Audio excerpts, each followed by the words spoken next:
Estimados amigos, temos hoje connosco Ruman Momen. O Ruman Momen nasceu no Irão e cresceu em Inglaterra.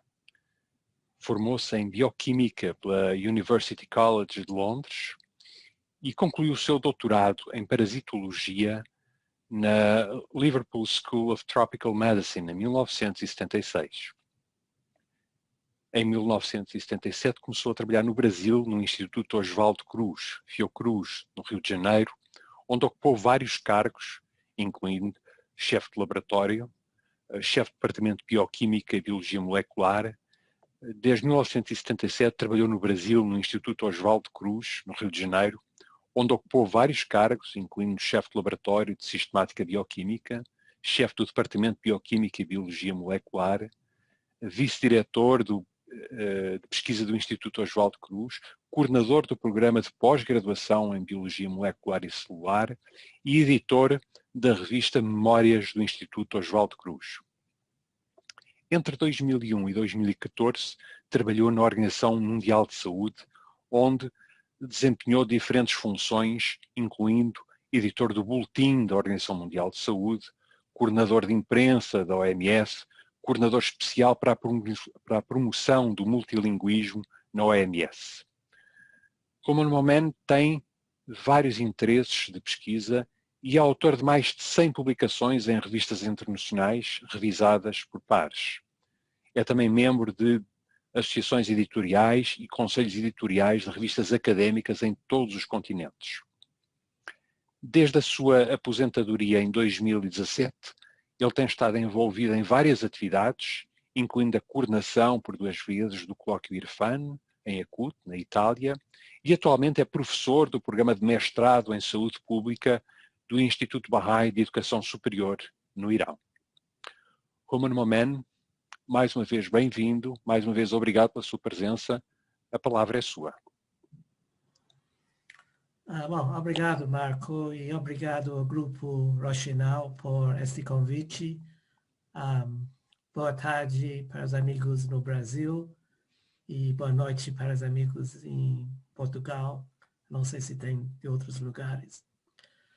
Bom, então, assunto que eu queria compartilhar hoje é os desafios globais da saúde, usando uma perspectiva pelas escrituras Bahá'ís. O assunto é muito grande e, vamos dizer, isso é só um estudo preliminar que eu vou compartilhar algumas das escrituras Bahá'ís e como que eles relacionam com os problemas de saúde global. Então, o assunto que eu vou falar é sobre mais a saúde global, saúde pública, e não tanto assim, a medicina preventiva, não tanto a medicina curativa, que é outro assunto que não é assunto de hoje à noite, em termos de perspectiva Bahá'í. Segundo Abdu'l-Bahá, embora a saúde debilitada seja uma das condições inevitáveis do homem, é verdadeiramente difícil de suportar. A bênção da boa saúde é a maior de todas as dádivas. Bom, então, esse assunto de a boa saúde, né, isso que é alvo, né, da saúde pública, da saúde global. Então, como é que a gente consegue ter essa boa saúde? Eu vou começar só alguns conceitos de saúde pública, só porque eu vou apresentar alguns dados e só para vocês conseguirem entender os dados que eu vou apresentar, eu preciso dar algumas explicações. Então, esse conceito de peso global da doença, que em inglês é Global Burden of Disease, porque a gente pode medir o impacto de saúde por várias medidas, como mortalidade, morbidade, ou os indicadores financeiros, etc. O mais fácil desses é a mortalidade, né? Então, e por que isso é importante? Porque, normalmente, quando a gente está vendo desafios de saúde, a gente tem recursos limitados, tanto recursos humanos, recursos financeiros. Então, a gente quer saber quais são os maiores problemas. Então, como você pode fazer uma comparação das doenças, quais são as mais importantes? Isso que esse Global Burden of Disease é uma maneira de ver isso. Então, a medida mais simples de comparar doenças é pela mortalidade, né? Quantas pessoas uma doença mata? Isso é uma coisa muito simples, mas talvez não é a melhor maneira de ver o peso de uma doença. Porque você pode ter, por exemplo, uma doença que mata pessoas mais velhas e uma doença que mata pessoas mais jovens. Então, e talvez o peso não é igual. Por exemplo, você tem uma doença de Alzheimer que mata uma pessoa de 60, 70 anos e uma doença como malária que pode matar um jovem de 15, 16 anos. Se a expectativa de vida de uma área, vamos ter 70 anos, uma pessoa que morre a 65 anos, ele está quase na expectativa de vida dele, então os anos perdidos, vamos ter nesse caso, 5 anos. Mas um jovem de 15 anos, se ele morre, ele tinha também a expectativa de vida de 70 anos, então os anos perdidos são 55 anos. Então, outra maneira de ver a peso de uma doença é pela anos de vida perdidos. Em inglês, years of living lost. E você, por exemplo, por uma doença, você pode matar, você vê a expectativa de vida daquele lugar, quem faleceu por causa daquela doença e quantos anos foram perdidos. E você soma todos esses, ou todas as pessoas que morreram por essa doença, você consegue também ter o peso daquela doença em comparação com outras doenças. Mas, além das doenças que matam, tem doenças que talvez não matam muito, mas têm uma morbidade muito grande. Por exemplo, as doenças mentais, em geral, talvez eventualmente a pessoa pode morrer, mas ele vai ficar muitos anos com debilidade até morrer. E esses são é um peso também que pode ser medido. Como doenças mentais, vocês têm outras disabilidades, você tem talvez a doença de coluna, cegueira, surdez. Tem muitas doenças que não mordem, mas de uma maneira ou outra é uma disabilidade que também tem um efeito. Então, existe uma medida que em inglês chamada Daily Disability Adjusted Life Year, ou esperança de vida ajustada por incapacidade. Então, esse DALY combina tanto o peso de mortalidade, tanto de peso de morbidade. Então, ele soma os anos de vida perdidos, mais os anos de vida com incapacidade. E a gente tem o DALY, que representa um ano de perdida de vida saudável. Porque as incapacidades são diferentes. Em algumas doenças ou lesões, pode ter uma capacidade grande. Por exemplo, uma pessoa que está, vamos dizer, tetraplégico quase não tem capacidade, muito reduzido. Então, é diferente da pessoa com surdez ou cegueira, porque ele tem incapacidade, mas são muito pequeno em relação a um paraplégico ou tetraplégico. Então, existe um instituto que está em Seattle, hoje está financiado pela Gates Foundation, que coordena uma rede de milhares de cientistas no mundo inteiro que vê todas essas doenças, faz os cálculos de quanto cada doença, quanto mata, quantos anos são perdidos, para as outras doenças, quanto é a capacidade, que a percentagem de incapacidade se é de 10%, 20%, 90%. e faz muito por estimativas, porque em muitas áreas do mundo você não consegue ter números exatos. E com isso você tem essa chamada DALYs, quantos DALYs ou quantos anos de vida saudável são perdidos todos os anos. Então, se vamos pegar alguns dados, esses são por essa mortalidade agora, as 10 principais causas de mortalidade, isso em 2016. Vocês podem ver que os maiores causas são, vamos dizer, doenças crônicas, tipo isquemia coronária, acidentes vasculares cerebrais, problemas pulmonares, problemas, doenças mentais, cânceres, diabetes, esses que matam mais, muito mais que se a gente vai 100 anos atrás, o que mais matava eram as doenças infecciosas. Mas, em geral, no mundo inteiro, estes estão diminuindo e o que está mais causando doenças são as doenças não infecciosas, não comunicáveis, as doenças crônicas, como os cânceres, doenças do coração, doenças respiratórias, diabetes, etc.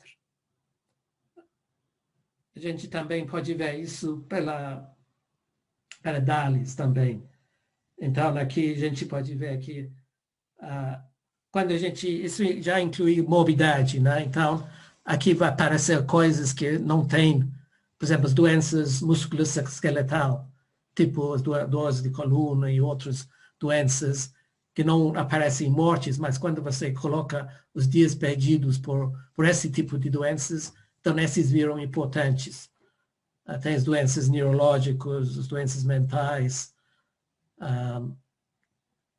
e tem outras doenças. Essas em azul são as doenças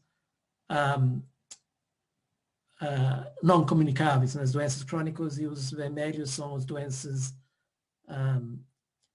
infecciosas ou doenças neonatais e reprodutivas. E aqueles em cinza são as doenças, em inglês, injuries, ou em português, por lesões. Porque você tem pessoas que morrem por doença e pessoas que morrem por lesões. E lesões, que aqui dizer todos os acidentes, tanto acidentes domésticos, acidentes de trânsito, e os violência, né, também, tipo homicídios, suicídios, violência doméstica e outros, violência interpersonal e outras coisas. Então, a soma disso que dá o peso global das doenças. Bom, então, outra maneira de também ver esse peso global da doença é por fatores de risco. Então, tem alguns fatores de risco que são fatores de risco por várias doenças.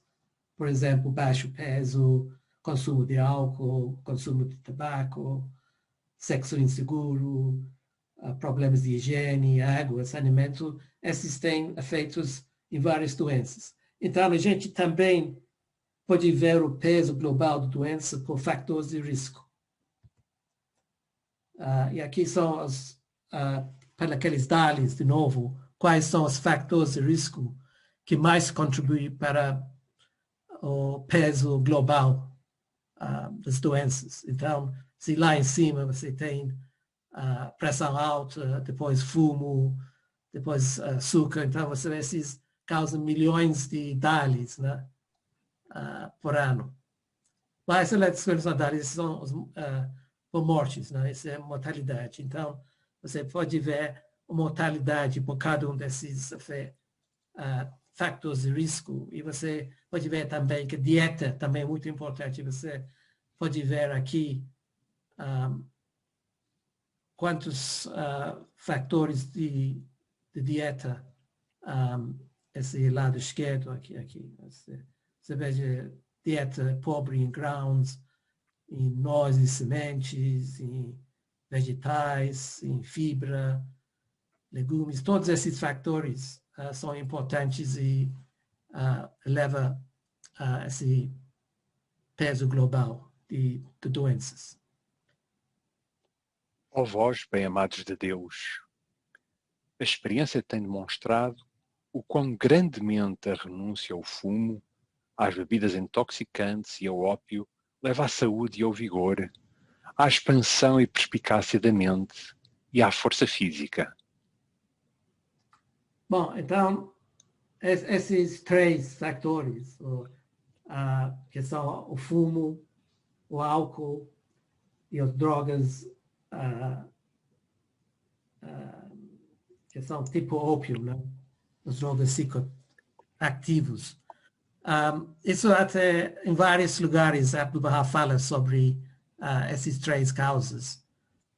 E a gente pode até ver, e principalmente quando a gente pensa que Baha'u'lláh proibiu o álcool no século XIX, no século XX, início do século XX, quando Abdu'l-Bahá está falando dessas coisas, o ópio era o uso frequente, né?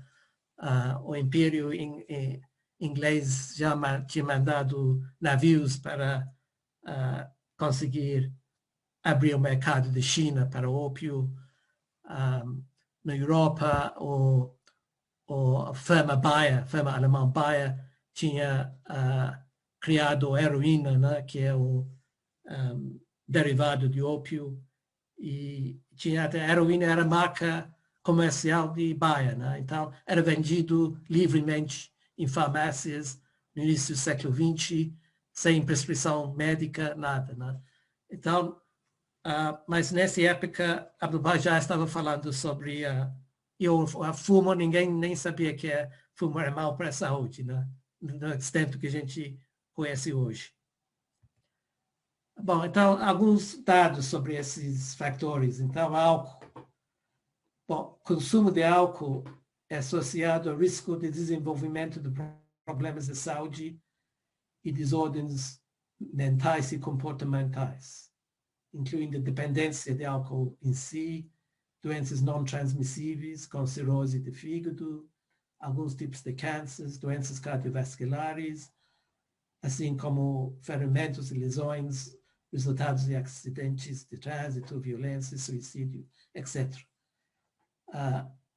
Então, o uso de álcool, ele causa mais de 200, é um fator em mais de 200 doenças e lesões. E o consumo de álcool, em 2012, ele causou 3,3 milhões de mortes, ou quase 6% de todas as mortes globais, por causa do consumo de álcool, e por DALIs, 5%. Então, entre 5% e 6% do peso global de doenças é causado pelo consumo de álcool. Ele tem, inclusive, um peso maior nas pessoas mais jovens, né? No grupo de 20 a 39 anos, 13% das mortes são atribuíveis ao álcool.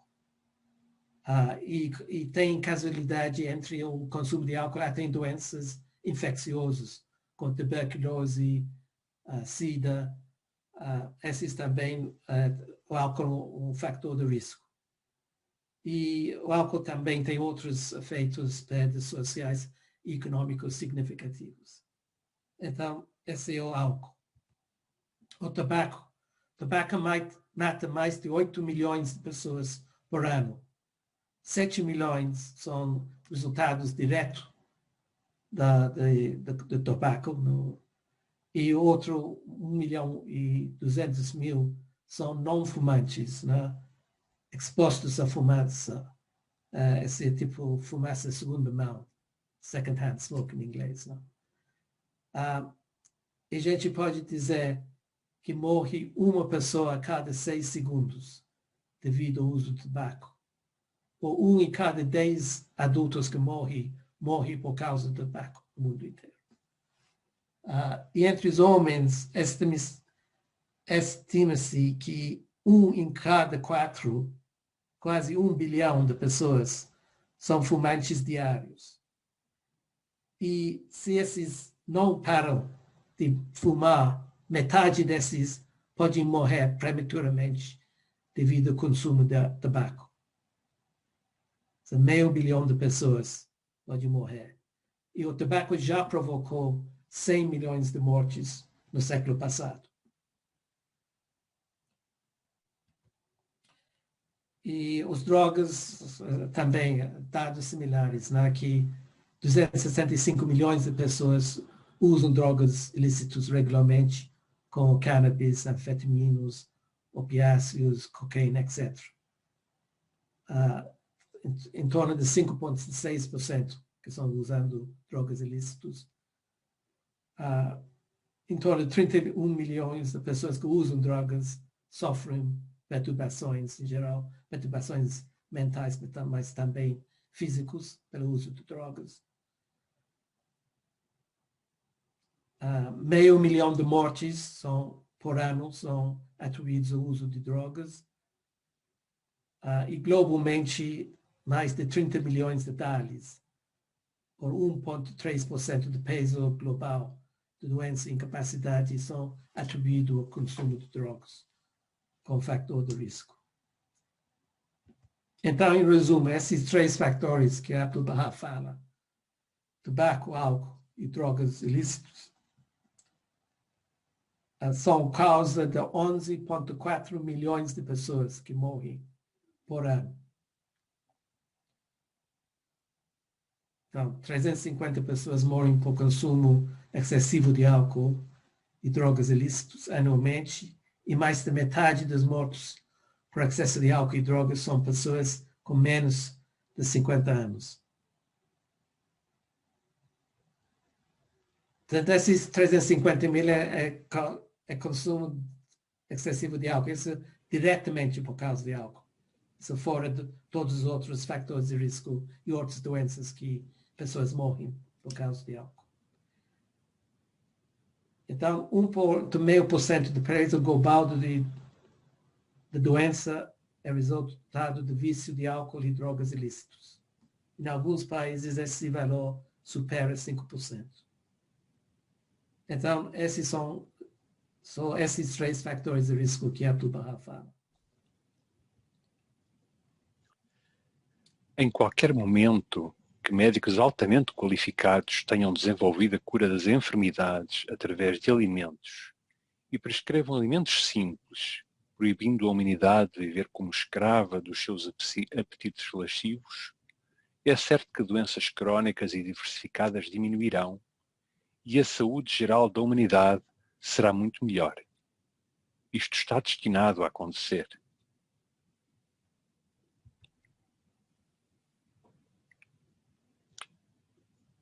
Na verdade, matar animais e comer a sua carne é de certo modo contrário à piedade e à compaixão. E se alguém pode contentar-se com cereais, frutas, óleo e nozes, como pistácios, amêndoas e outros, seria sem dúvida melhor e mais agradável. Bom, então a gente agora vai falar sobre alimentos, principalmente alimentos pobres em nutrição. Então, alimentação pouco saudável é responsável por mais mortos em todo o ano que qualquer outro fator de risco, incluindo o tabaco. Então, alimentos pouco saudáveis são piores que o tabaco, com fator de risco. Alimentos pobres em nutrição é responsável por 1 em cada 5 mortos de adultos em 2017, total de 11 milhões.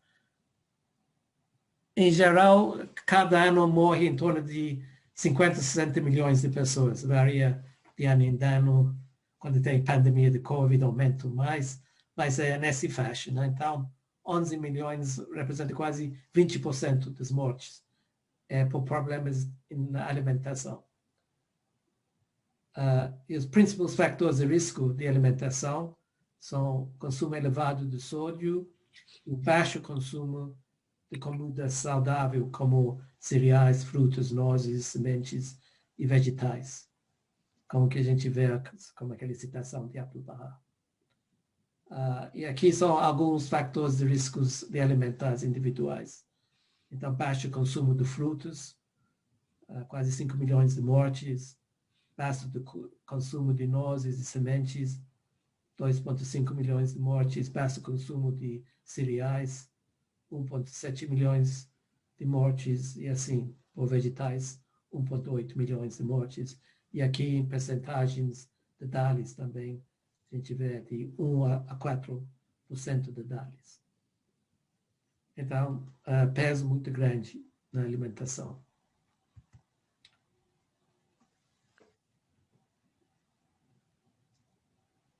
Não negligencieis o tratamento médico quando for necessário, mas deixai-o quando a saúde tiver recuperado. Tratai a doença através da alimentação, preferencialmente, evitando o uso de drogas. E se encontrardes o que é necessário numa única erva, não os sirvais de um medicamento composto. Abstende-vos de drogas quando a saúde é boa, mas administrai-as quando necessário.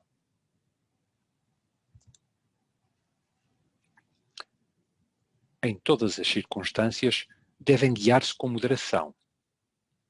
Se a refeição for apenas um prato, isto é mais agradável aos olhos de Deus. No entanto, segundo as suas possibilidades, devem tentar que este único prato seja de boa qualidade. Bom, a gente está falando sobre alimentação pobre em nutrição, mas a gente também tem outro problema, que é excesso de alimentação, causando obesidade e sobrepeso, excesso de peso. E esses são também um grande fator de risco de morte. Então, a maioria da população mundial vive em países onde o sobrepeso e a obesidade mata mais pessoas que o baixo peso e a malnutrição, ou subnutrição, porque até obesidade e malnutrição, né? Então, cerca de 3,4 milhões de adultos morrem todos os anos por resultado de serem obesos ou com excesso de peso. 40% de diabéticos, 23% das pessoas com doenças arteriais, e entre 7% e 41% de certos tipos de câncer.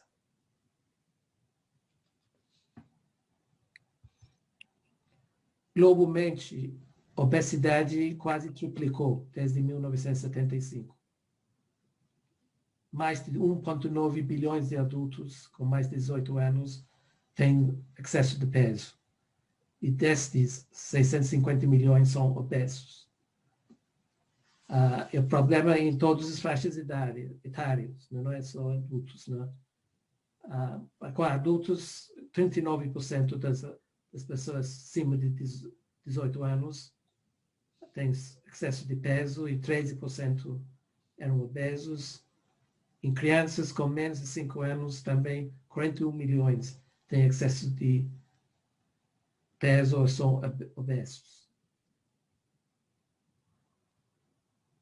E entre crianças e adolescentes entre 5 e 19 anos, também tem 340 milhões com ou obesos ou com excesso de peso. A criança deve, desde o dia do seu nascimento, receber tudo o que for favorável à sua saúde. E sabei isto. Tanto quanto possível, o leite da mãe é melhor, mais agradável e mais adequado para a criança, a menos que ela adoeça ou cesse totalmente sua produção de leite. Bom, antes de falar com a alimentação, eu acho que a Marcos pediu para mim falar um pouco sobre a pandemia de Covid. Eu não vou falar muito sobre isso, porque acho que a gente tem pessoas já falaram tanto que não é muito para dizer. Mas uma das coisas que eu queria alertar é que essa pandemia de Covid realmente é o que chamam uma sindemia, porque existe uma pandemia, como vocês já viram nos slides anteriores, que esses fatores de risco, com álcool, fumo, malnutrição, já causaram no mundo uma epidemia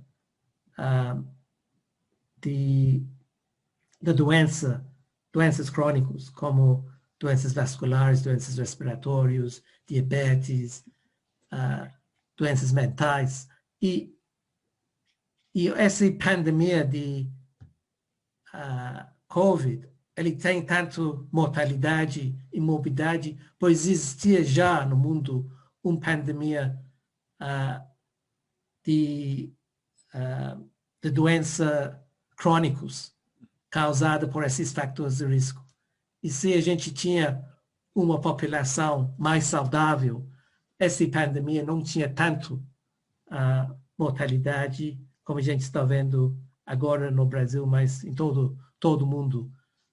Muito dessa mortalidade e morbidade da COVID é por causa da preexistência de uma população que não tinha saúde, que estava com todos esses fatores de riscos, com baixa imunidade, por ser exposto a isso.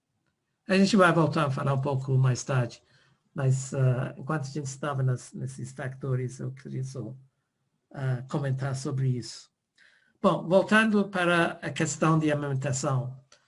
A amamentação é tão importante que todos os anos pode salvar 800 mil crianças com menos de 5 anos. É recomendado tanto pela Organização Mundial de Saúde como pelo Programa de Nações Unidas para a Infância. Então, essas são recomendações desses organismos internacionais. A amamentação deve começar 1 hora após o nascimento. Nos primeiros 6 meses de vida, devem ser exclusivamente à base de aleitamento materno. A introdução de alimentos complementares deve ser adequados e seguros a partir de 6 meses, juntamente com a leite materno, de até 2 meses de idade ou mais. E a amamentação já tinha mostrado que melhora o QI, melhor desempenho escolar. Isto está ligado ao rendimento mais elevado na idade adulta. Melhora o desenvolvimento da criança. Já foi mostrado que ele é correlato com redução do custo de saúde e produz ganhos econômicos por famílias individualmente em nível nacional. Então, uma citação de Abdu'l-Bahá sobre isso mais de 100 anos atrás, e a gente já está comprovando a eficácia destes conselhos.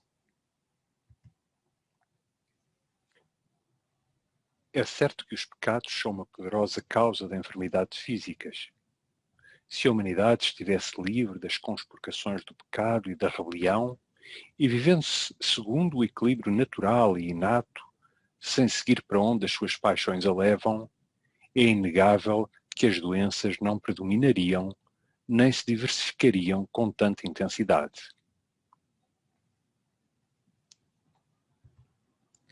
Bom, então a gente tem outras doenças. Essas agora são doenças mais infecciosas.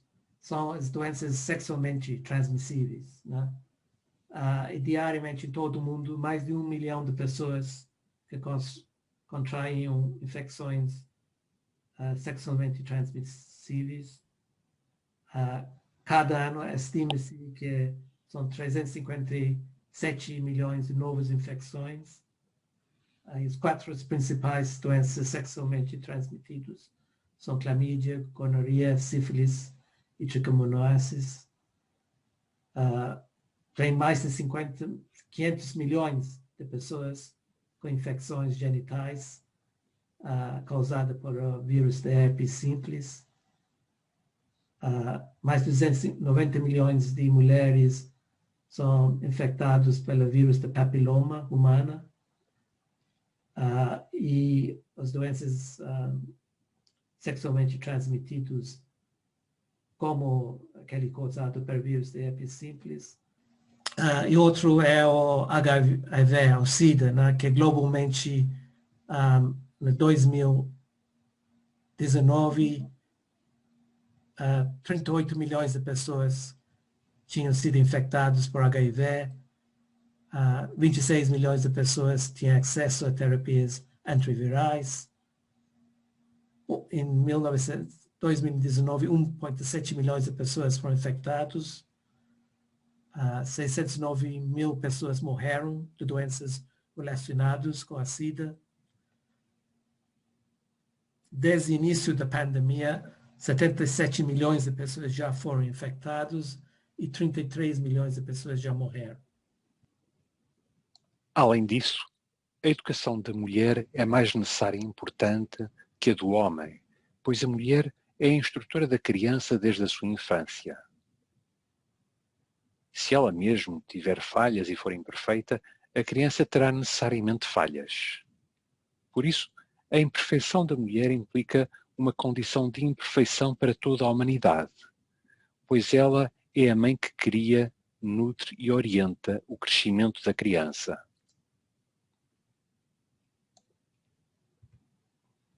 Bom, existem muitos estudos que mostraram o efeito de educação da mãe sobre a saúde da criança. Esse é só acho que isso foi na Índia. Os dados aqui a gente vê a educação da mãe, sem educação primária, educação secundária, educação pós-secundária. Então, esses são alguns fatores de saúde. Então, isso é parto por alguém com experiência. Então, com a educação da mãe, os partos são melhores. A criança imunizada, a porcentagem de crianças imunizadas aumenta. O mau desenvolvimento da criança diminui. A mortalidade da criança diminui. Mortalidade infantil diminui. A mortalidade neonatal diminui, tudo em função da educação. Mas existem muitos outros estudos mostrando isso.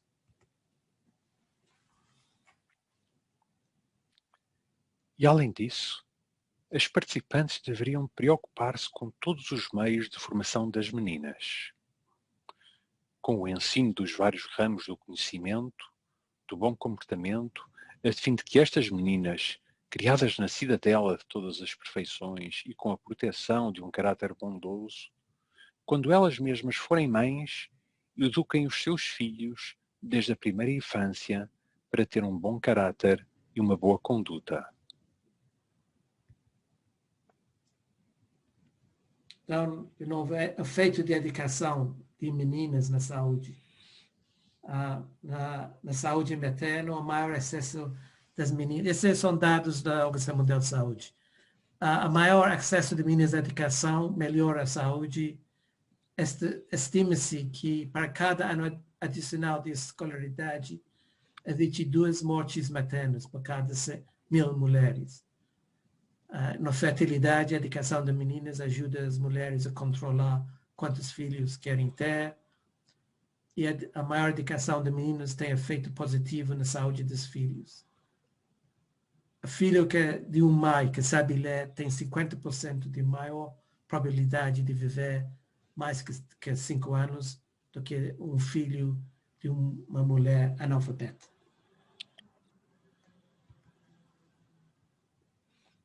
Então, na maior parte do mundo, o principal esforço nos cuidados da saúde não é fornecido pelas pessoas médico-treinadas, mas por mulheres, principalmente as mães, as esposas e também as filhas, cada vez mais devido ao envelhecimento da população.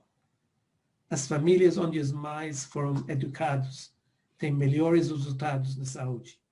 Por este motivo, a educação das meninas deve ser uma importante intervenção na saúde pública, especialmente nas áreas onde existem barreiras à educação feminina.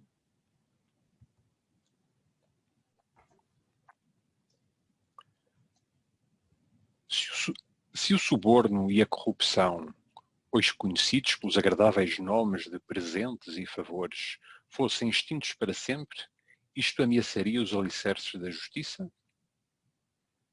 É óbvio que somente quando o povo for educado, somente quando a opinião pública estiver corretamente focada, somente quando os funcionários do governo, mesmo os de mais baixo escalão, estiverem livres do menor resquício de corrupção, o país poderá ser corretamente administrado.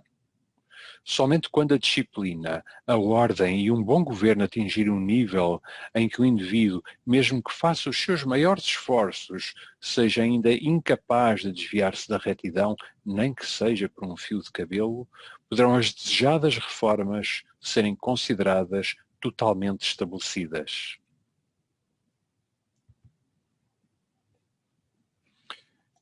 Quão insensato e ignorante deve ser um homem, quão baixa a sua natureza, quão vil o barro que lhe deu forma, se ele se conspurcar com a contaminação do suborno, corrupção e perfídia para com o Estado.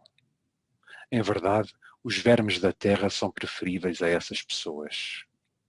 A glória e a honra de um homem não estão nas fortunas e nas riquezas, muito menos naquelas que foram acumuladas ilegalmente através da extorsão, da fraude e da corrupção praticadas à custa da população explorada.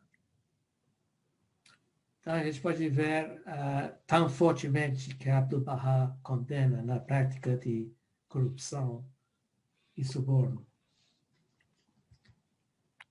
Isso é, de novo, da Organização Mundial de Saúde, Escritório da Europa. A corrupção ativa tem maior probabilidade de prejudicar a capacidade de saúde para oferecer cuidados de saúde eficazes e de elevada qualidade às pessoas que mais necessitam. Existem cada vez mais provas de que níveis elevados de corrupção empobrecem populações, aumenta desigualdades, causa uma deterioração das condições de saúde, especialmente entre os grupos populacionais mais vulneráveis. Esse é um diagrama que mostra o sistema de saúde, desde o regulador governamental, quem paga o sistema de saúde nos seguros privados, seguros públicos, no Brasil, INAMPS, os provedores, os sistemas de saúde que faz a provisão de serviços de saúde, os fornecedores, tanto de drogas e equipamentos, tanto de outros materiais que o sistema precisa. Como é que eu volto? E os pacientes. Então, todas essas interações existem de alguma forma de corrupção, desde o sistema governamental, tanto os fornecedores, e corrupção dos dois lados, né? Tanto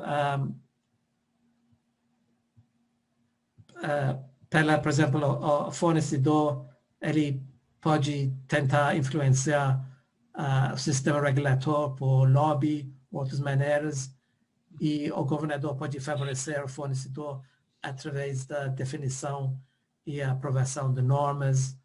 O fornecedor de drogas e equipamentos, ele pode influenciar quem faz a provisão de serviços através de sistemas de procuração de drogas e equipamentos, fraude na qualidade dos produtos. O paciente, ele pode também fraudar o sistema, por exemplo, não declarando a sua renda, e o provedor pode fornecer tratamentos e medicamentos desnecessários, cobra fees desnecessários. E assim, em todo o sistema existem possibilidades de suborno, fraude e corrupção.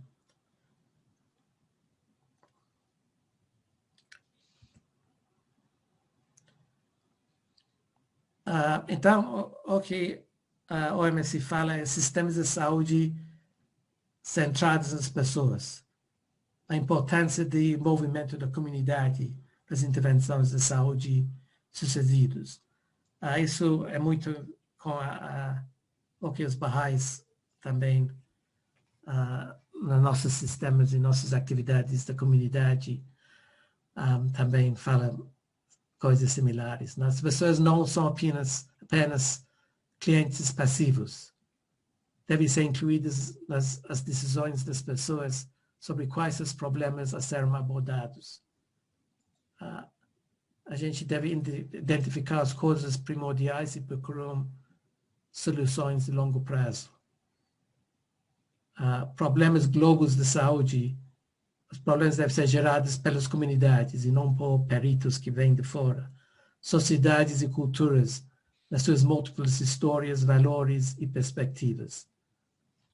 E problemas são dinâmicos, não são resolvidos para sempre.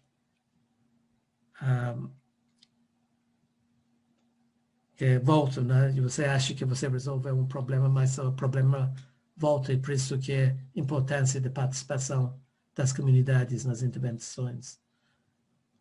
Apenas uma abordagem que valoriza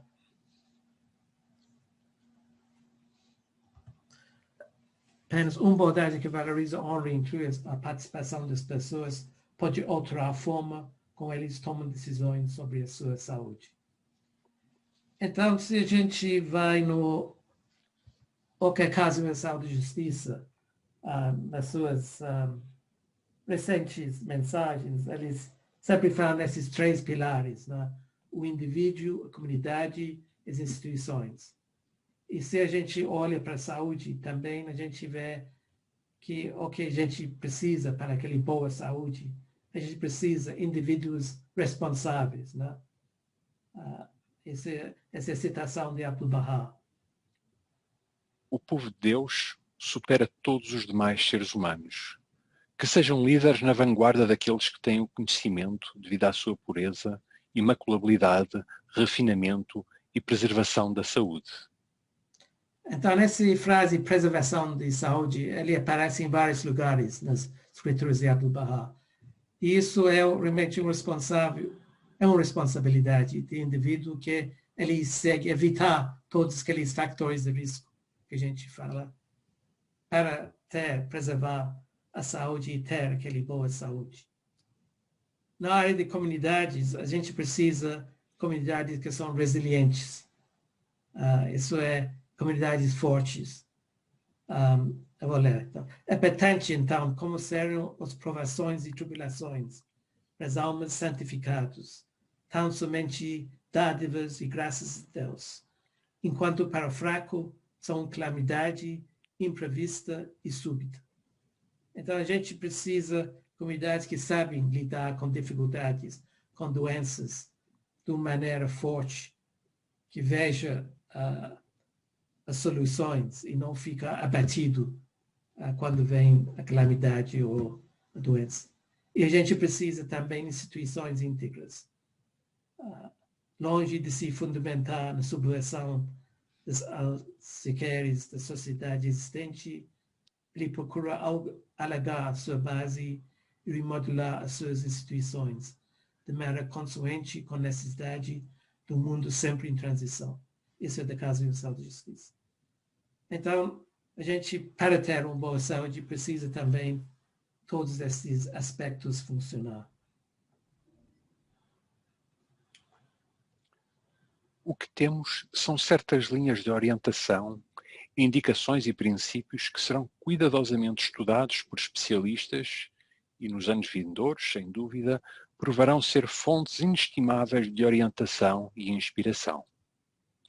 Além disso, em relação a este assunto, o secretário do Guardião afirmou em seu nome que é prematuro tentar aprofundar sobre as poucas referências gerais sobre saúde e medicina feitas nas nossas Sagradas Escrituras.